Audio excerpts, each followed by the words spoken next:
तुम्हाला प्रचारामध्ये टिपू सुलतानचा फोटो चालतो आणि आता टिपू सुलतान बद्दल आपण जे मत व्यक्त करताय ते तेव्हा कुठे गेला होता, तेव्हा आपली ती भूमिका कुठे गेली होती? कोश्यारी जे आहेत हे शिवाजी महाराजांबद्दल इतकं विकृत बोलले आणि ते विकृत बोलत असताना त्यांचे आपण पुतळे जाळणार आहात का? महाराष्ट्रभर 21 ठिकाणी एमआयएम सारख्या जातीवादी पक्षासोबत आपण आघाडी करता, युती करता, मदत करता, आपलं त्यांच्याशी असणारं ते अलायन्स आहे, हे लपून राहिलेलं नाही. शिवाजी महाराज आपल्याकडून शिकण्याची आवश्यकता नाही.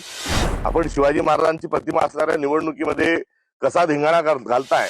मुळात जो तथाकथित वाद जो निर्माण झालेला आहे आणि याला माझ्या वक्तव्याच्या अनुषंगानं जी भाजप गरळ ओकते आहे त्यांना मला स्पष्ट शब्दामध्ये शिवाजी महाराज आपल्याकडून शिकण्याची आवश्यकता नाही हे या ठिकाणी मी अत्यंत विनम्रतेने आणि तेवढ्याच स्वाभिमानाने या ठिकाणी सांगू इच्छितो. हिंदवी स्वराज्याचे संस्थापक छत्रपती शिवाजी महाराज ही महाराष्ट्राची, आमची काँग्रेसची आणबाण शान आहे. त्यांचा पराक्रम अद्वितीय आहे आणि त्यांच्या पराक्रमाच्या अनुषंगानं हिंदवी स्वराज्य निर्माण झाले आणि त्या स्वराज्याची प्रेरणा थेट स्वरूपामध्ये आपल्या संविधानापर्यंत आहे. काल पत्रकारांनी मला प्रश्न विचारत असताना विचारले की महामानवांचे आणि विशेष करून शिवाजी महाराज आणि टिपू सुलतान यांचे जे छायाचित्र आहे, प्रतिमा ज्या आहेत, ह्या कार्यालयामध्ये लावण्यात याव्यात अशी मागणी होत आहे. याकडे आपण कसे बघता? या प्रश्नाच्या उत्तरादाखल माझं जे उत्तर होतं ते हे होतं की शिवाजी महाराजांनी जो स्वराज्याचा विचार दिला त्याचाच आदर्श हा टिपू सुलतानने घेतला आणि टिपू सुलताननी तो आदर्श घेऊन इंग्रजांच्या विरोधात ते लढले आणि त्या अनुषंगाने या प्रतिमा ज्या आहेत ह्या सोबत लागण्याच्या अनुषंगानं, समकक्षतेच्या अनुषंगानं माझं हे वक्तव्य केलेलं आहे. मी शिवाजी महाराजांचा जो पराक्रम आहे तो अद्वितीय आहे हे यापूर्वीच सांगितलेलं आहे आणि या माझ्या प्रश्नाला दाबून कुठेतरी जे वक्तव्य चालवण्यात येत आहे हे भारतीय जनता पक्षाचा हा खोडसाळपणा आहे.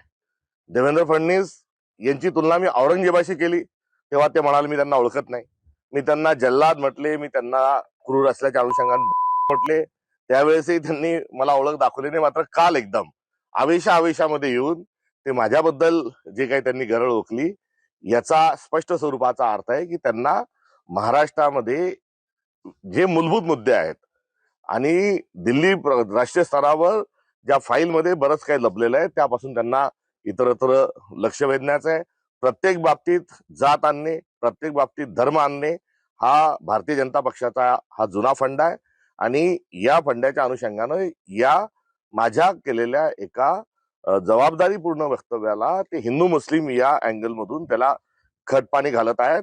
त्यांना मला माफी मागण्याच्या अनुषंगानं त्यांची जी असणारी भूमिका आहे ती माफीवीरांचे पक्षाचे ते असल्यामुळे आहे. मुळात माझं वक्तव्य हे पूर्ण प्रश्नाच्या सहित जर आपण बघितलं तर त्यामध्ये शिवाजी महाराजांचा जो स्वाभिमान आणि आमचा जो अभिमान आहे तो मी त्यातही अधोरेखित केला होता आणि टिपू सुलतानांच्या अनुषंगानं त्यांची ही गरळ ओकत असताना मला सांगायचं आहे की नुकत्याच नगरपालिकांच्या निवडणुकीत टिपू सुलतानचे फोटो आपल्या घोषणापत्रात होते. आपले बॅनर पोस्टर जे होते भाजपने सरसकट टिपू सुलतानचा फोटो जो आहे हा संपूर्ण महाराष्ट्रामध्ये त्यांनी वापरला. तुम्हाला प्रचारामध्ये टिपू सुलतानचा फोटो चालतो आणि आता टिपू सुलतान बद्दल आपण जे मत व्यक्त करताय ते तेव्हा कुठे गेला होता, तेव्हा आपली ती भूमिका कुठे गेली होती? हाही प्रश्न या निमित्तानं उलटपक्षी मला भारतीय जनता पक्षाला विचारायचा आहे. आज काही याचा एक मुद्दा म्हणून काही काँग्रेसच्या पक्ष कार्यालयावर मोर्चे आणण्याच्या अनुषंगानं देखील कुठेतरी भारतीय जनता पक्ष हा सक्रिय असल्याचं कळतं.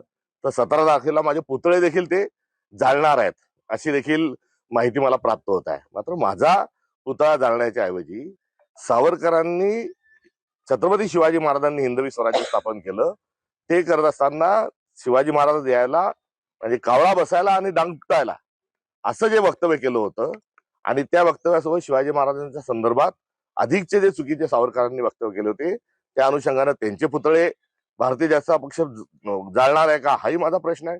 सोबतच कोश्यारी जे आहेत हे शिवाजी महाराजांबद्दल इतकं विकृत बोलले आणि ते विकृत बोलत असताना त्यांचे आपण पुतळे जाळणार आहात का हा देखील प्रश्न या निमित्ताने मला उपस्थित करायचा आहे. देवेंद्रजी, आपण अमरावतीमध्ये भारतीय जनता पक्षाने थेट एमआयएमचे मतदान घेतलं.